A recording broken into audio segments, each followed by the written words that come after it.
What is up, Techno fam? What's going on? Trying to do your Techno Dad here at a super secret press event called PepCom. And we're about to talk about a product that's not going to be on the show floor at CES. So this is special exclusive content. And before we talk about it, don't forget to go get your copy of the Spatial Audio Calibration Toolkit. I got a CES special, get 15% off your order using the code CES15.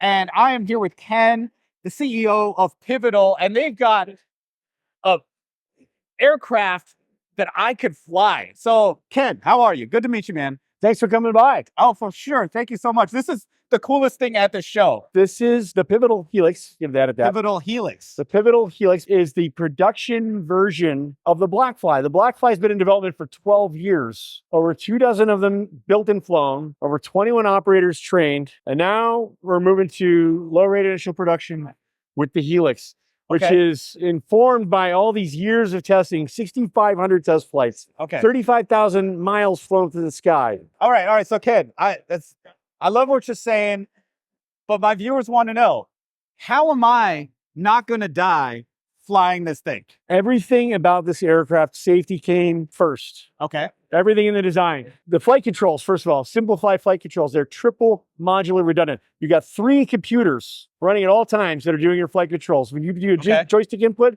you're telling those computers where you want to go. The flight computers are interpreting that, and they're giving an RPM value to every motor and your position values to your elevons. How many motors do we have on this thing? So you've got 8 primary propulsion motors. Okay. It can fly well on 6. Okay.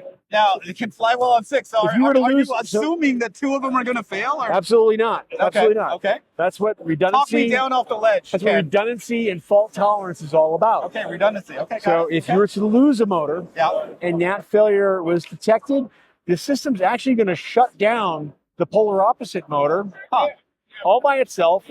It's going to report a fault to you. Okay. It's going to encourage you to make a safe landing as soon as possible, but you're safe. Okay. It can fly safely on 6 motors. So if you were to lose a radar, you see we got these radar modules. That's radar? Underneath every wing. Okay. We have 4 of them. Okay. We only need 3 of them to give you a valid result for your height above the ground to make that autoland work. You see these elevons here. Notice how they're split in 2. Yeah. That's because we've got one servo controls one half and another servo controls the other half.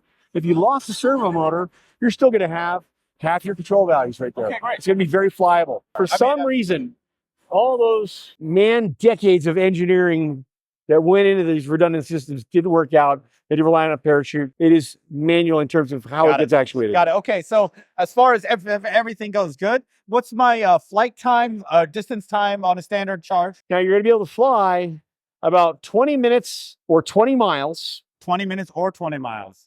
And that's because we have a significant 20 to 25%, basically calculation, energy reserve. So when you're seeing 0% left of your battery, you've actually got a little bit more than that. Where can I fly this? Oh, any number of places. Okay. So you'd have to be below probably 5,000 feet mean sea level to the ground, and probably 15 miles away from a major airport. 15 miles. So I live in Ventura County. Okay. Everywhere around me is G airspace. It's all uncontrolled. And when I get really close to the Camarillo airport, then it starts being controlled airspace. So what is the max elevation for a vehicle like this?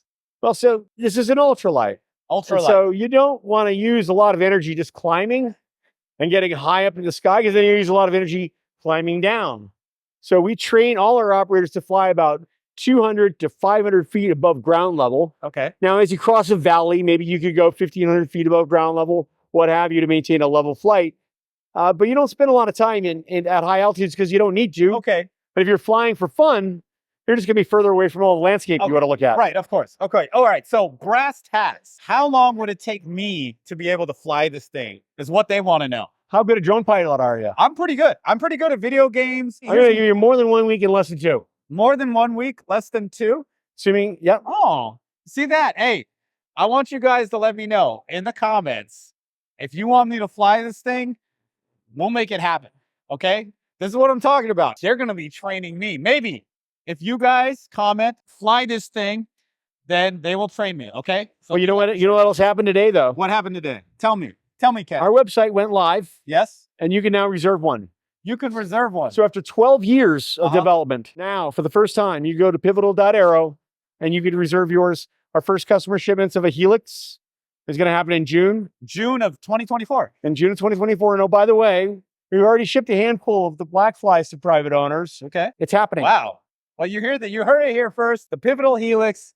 Thank you so much for your time, Ken. It was a pleasure meeting Thanks, you, Shauna. talking to you. Been wonderful. And you guys, like I'm saying, you guys want to see a video of me training to fly this and flying this, let me know in the comments and we will make it happen. Hey, I'll be back with more cool CES content. Don't forget to subscribe up and I'll see you in the next one.